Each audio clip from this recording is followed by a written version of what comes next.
m'appelle Laetitia, j'ai 30 ans.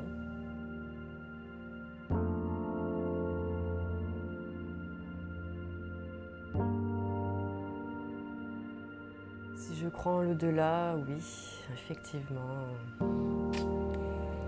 Je crois en une vie après la mort. C'est certain.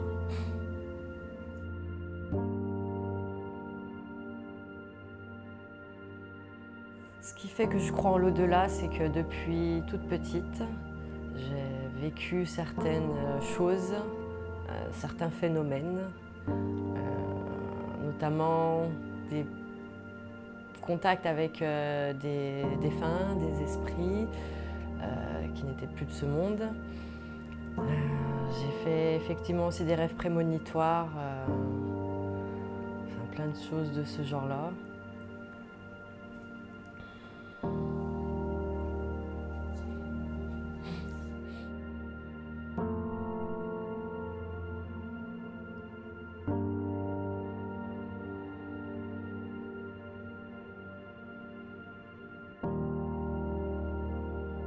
Si j'ai peur de tout ça, j'en ai eu peur. Toute petite, j'étais effrayée. Je me rappelle, je me cachais sous ma couette quand je voyais des choses, j'entendais des bruits la nuit. C'était quelque chose qui me faisait très très peur. En grandissant, j'ai eu moins peur. Il n'y a pas très longtemps où j'ai pris conscience quand finalement, c'était pas aussi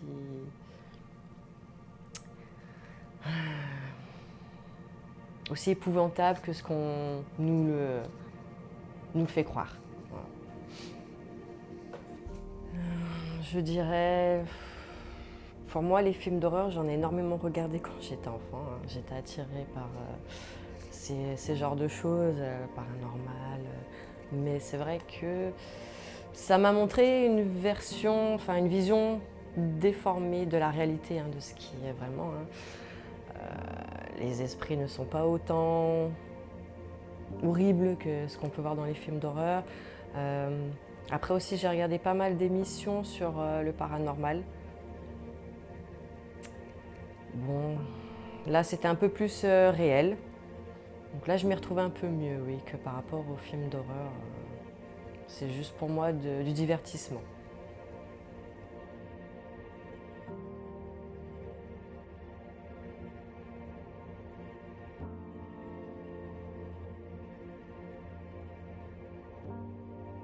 Alors pour moi, un esprit, c'est une personne, l'âme d'une personne qui est décédée.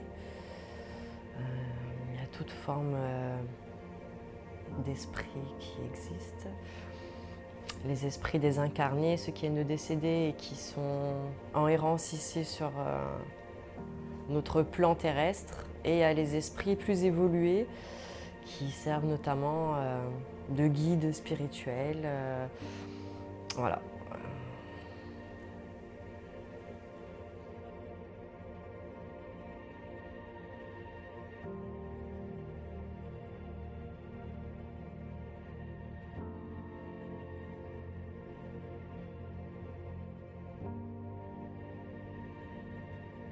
Oui, enfin moi je pense aussi que la science pourrait prouver l'existence de l'au-delà. Ça commence un peu à être mis, les gens commencent à se poser des questions, notamment les scientifiques, ils commencent à se poser des questions. Mais si nous on arrive avec du matériel à prouver l'existence de l'au-delà, pourquoi pas eux? Je me dis, voilà.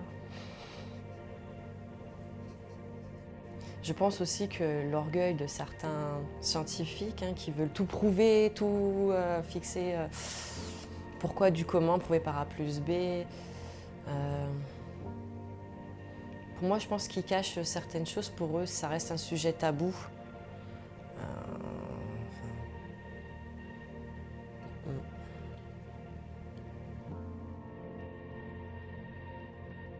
Donc, j'ai vécu plusieurs expériences qui m'ont pas mal perturbée, je dirais, pendant mon enfance. Notamment une nuit où j'avais une femme qui venait régulièrement me voir, qui se trouvait souvent dans ma chambre, puisque régulièrement, le soir, avant de me coucher, j'entendais déjà respirer à côté de moi. J'entendais frapper contre les murs, alors que il n'y avait personne derrière, ou c'était vraiment le mur côté... Comment on appelle ça? Il n'y avait rien derrière en fait, c'était le mur côté extérieur. Et il y a une fois où je me suis réveillée à 3 h du matin, j'avais froid, mais une sensation de froid qui glace le sang. C'était pas quelque chose de normal.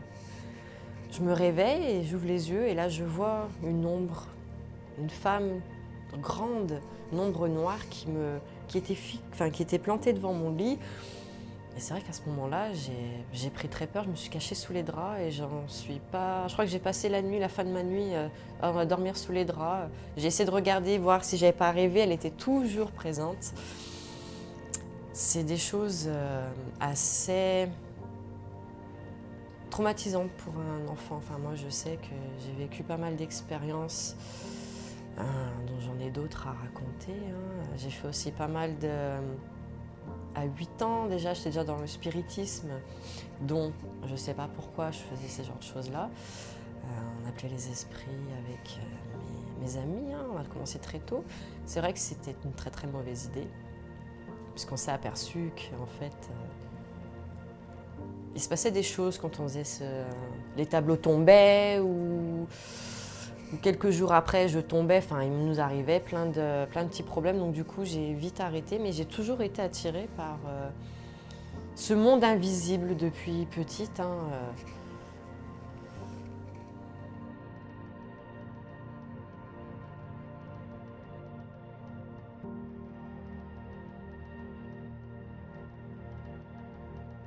Donc l'expérience la plus traumatisante que j'ai vécue, j'étais enceinte de ma fille qui a aujourd'hui 3 ans. C'était le 31 décembre. Voilà, je m'endors. Et le lendemain, en fait, dans la nuit, j'ai rêvé que un de mes oncles, je me retrouvais chez lui dans sa maison. Je n'ai jamais mis les pieds. Et on me montrait, en fait, j'étais avec la police parce que je devais les aider à remettre des lettres qu'il avait laissées parce que, soi-disant, ils s'étaient pendus dans une forêt. Et je me voyais dans mon rêve en train de distribuer des lettres aux personnes à qui elles étaient. Il y avait 3 lettres à qui elles étaient destinées. Le lendemain, je me réveille, je me dis mais il est bizarre ce rêve. J'en parlais à mon mari, je disais mais il y a un truc qui se passe, c'est pas normal. 3 jours plus tard, ma maman m'appelle en me disant que, effectivement, le frère à mon papa, on l'avait retrouvé pendu dans une forêt, il avait laissé 3 lettres. Depuis, ça m'a vraiment traumatisée parce que je ne voulais plus dormir. Je me disais, mais si à chaque fois je fais des rêves comme ça et que ça se produit, je me dis finalement, non, enfin, je veux plus dormir, c'est horrible finalement de rêver de la mort de quelqu'un qui... Enfin, c'était l'une des expériences pour moi, les plus traumatisantes. J'en ai refait des rêves ou des intuitions qui sont passées, mais pas aussi intenses. Pas aussi intenses.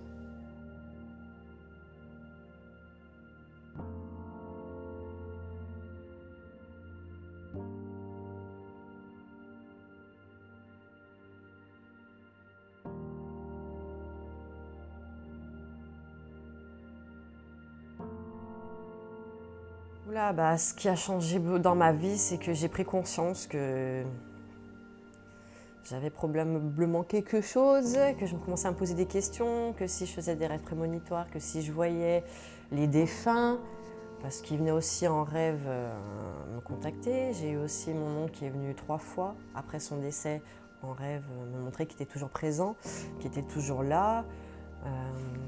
Oui, donc après toutes ces expériences-là, c'est vrai que je me suis posée, je me suis remise en question, je me suis dit, voilà, j'ai peut-être sûrement quelque chose qui va pas, pourquoi moi? J'en parlais autour de gens, enfin autour de moi avec Ma famille, mes parents, ils me traitaient d'illuminée, que je faisais partie d'une secte, que j'étais folle, que ça n'existe pas, que tout ça c'était des rêves, enfin, c'était des hallucinations, hein, clairement. Et puis j'ai commencé à m'intéresser. Un jour, je suis tombée par hasard sur un livre qui a illuminé ma vie et je me suis sentie plus seule. C'est le livre d'Alan Kardec, le livre des esprits. Alors ce livre, c'est vraiment, il a changé ma vie. Et c'est à partir de ce moment-là que j'ai pris conscience que, oui, c'était pas une tare, hein, que je voyais ces choses-là, hein, que j'avais un contact avec l'au-delà. Et j'ai beaucoup grandi. Ça m'a beaucoup appris plein de choses, hein, le sens de la vie. Je suis devenue moins matérialiste. J'ai compris plein de choses. Et les esprits aussi nous apportent aussi plein d'amour, Ils sont dans le non-jugement, ils sont dans l'amour, c'est tellement merveilleux d'être à leur côté ou quand on a un contact avec eux, c'est vraiment... Enfin, moi, je trouve ça merveilleux et je les remercie vraiment.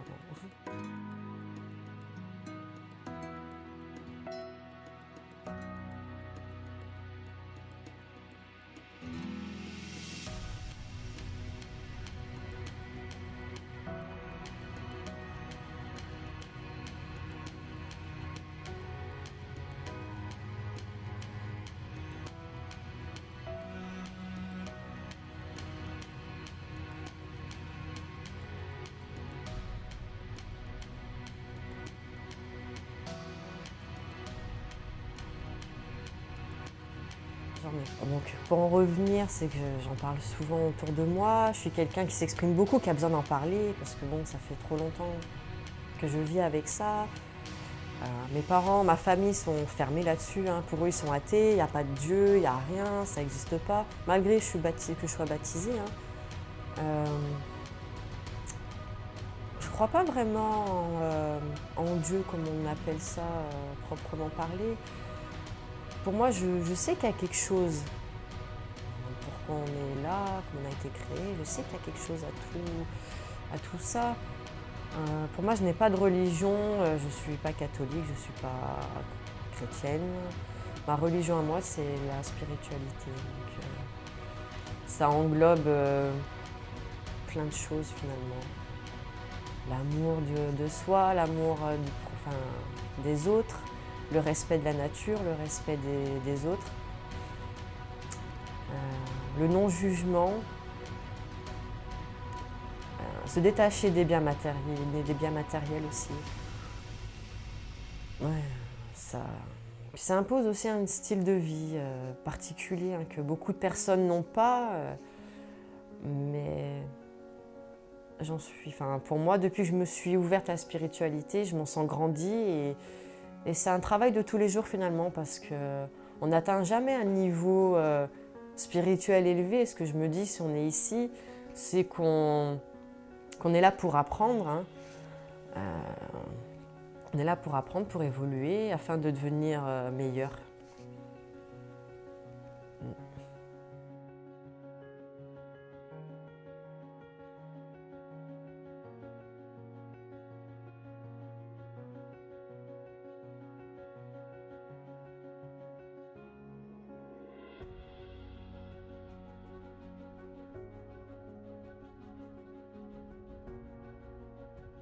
Est-ce que je me sens bien dans ce monde-là ou est-ce que je me sens à ma place dans cette société? Eh bien non. Depuis toute petite, je me dis, qu'est-ce que je fous ici? J'ai pas ma place. Les gens sont méchants, sont mauvais. Certes, je ne vis pas dans le monde des bisounours. Hein, je suis pas... J'ai conscience du malheur, mais pour moi, non, c'est trop... Il y a trop de choses qui ne vont pas pour moi et malheureusement, on n'est pas beaucoup à être éveillés, à se réveiller, à prendre conscience qu'on est en train de détruire la planète, qu'il y a des enjeux importants, enfin importants du moins, mais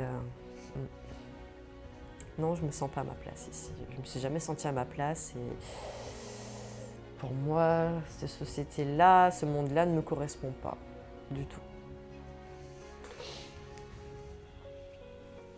Pourtant, tu as conscience que Oui. tu as choisi ton... Oui, que j'ai choisi mon incarnation, oui. Oui, j'ai conscience de tout ça. Mais je l'ai choisi, hein, c'est vrai. Mais je pense que si je suis là, c'est que on fait partie d'un groupe de personnes qui doivent éveiller les gens autour de soi, faire prendre conscience qu'il n'y a pas que l'argent pour être heureux, il y a beaucoup de choses. Finalement, l'argent, c'est rien, ça apporte rien finalement, parce que de toute façon, quand on meurt, on part pas avec notre argent. Hein. De l'autre côté, ils ne sont que amour. C'est à nous aussi d'apporter tout ça aux gens. Mais bon, il y a du boulot quand même. Énormément, je pense.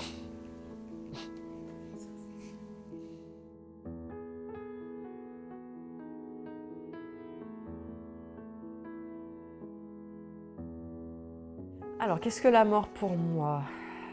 Est-ce que j'en ai peur? Oui, j'en ai eu peur quand j'étais petite. J'avais une peur de mourir, mais c'était... Limite, c'était phobique. Mais vraiment, hein. Et puis, en fait, quand je me suis ouvert à la spiritualité, parce qu'en fait, j'avais peur quand j'étais petite, quand on meurt, mais où on va? Parce que j'entendais tellement dans la religion, alors il faut être bien, il ne faut pas faire de péché, si tu fais des péchés, tu vas en enfer, si tu es quelqu'un de bien, tu vas au paradis. Mais ça me enfin, pour moi, je trouvais pas ma place, je me disais, mais pour moi, l'enfer, on le vit déjà. Et effectivement, j'avais peur de mourir, je me disais, mais où on va? Mais où on va? Et puis je me suis ouverte à la spiritualité, j'ai lu le livre d'Alan Kardec, Le monde des esprits, et c'est là où ça a été comme une évidence pour moi. Je me suis dit finalement, la mort, pour moi c'est une renaissance, la mort. C'est mon avis, hein. La mort n'est qu'une renaissance. Ici, on est à l'école de la vie. Et ce qu'il y a derrière, après la mort, hein, c'est qu'un passage, mais ce qu'on a derrière, c'est merveilleux. C'est encore mieux qu'ici, hein, mais après, chacun ses croyances, chacun ses visions. Moi, je suis juste là pour témoigner de mes expériences, de mon vécu. Et voilà.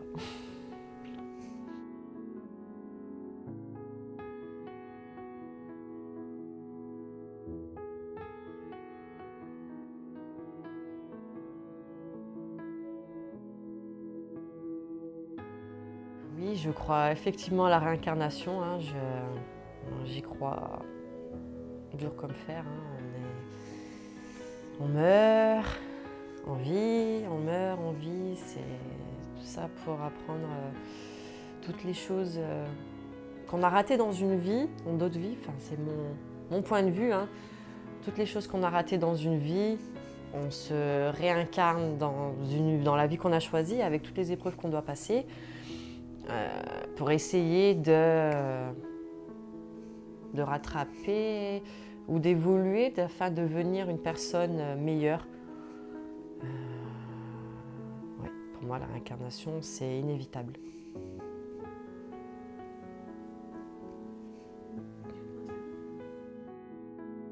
Je suis quelqu'un de très sensible, même hypersensible. Hein, c'est pas facile tous les jours et je suis très. Tout ce qui se passe dans le monde, ça m'impacte inconsciemment, même si je veux pas y regarder, je m'intéresse pas aux informations parce que pour moi c'est que mensonge la plupart du temps.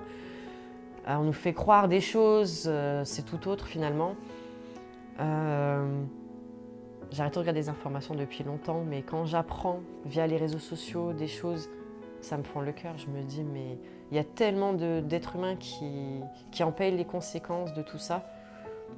Et je me dis finalement, l'être humain, pas tous, hein, mais la plupart des êtres humains sont destructeurs. Sont destructeurs. Et malheureusement, j'aimerais changer le monde, mais j'ai pas de baguette magique. Je peux rien faire. Juste regarder et essayer d'élever les consciences des gens, en leur faisant prendre conscience de plein de choses. C'est pas évident. On se fait traiter pour de fou, de taré, mais c'est pas grave. Je me dis, si je suis ici, c'est que j'ai quelque chose à faire, donc malgré tout ce qui se passe.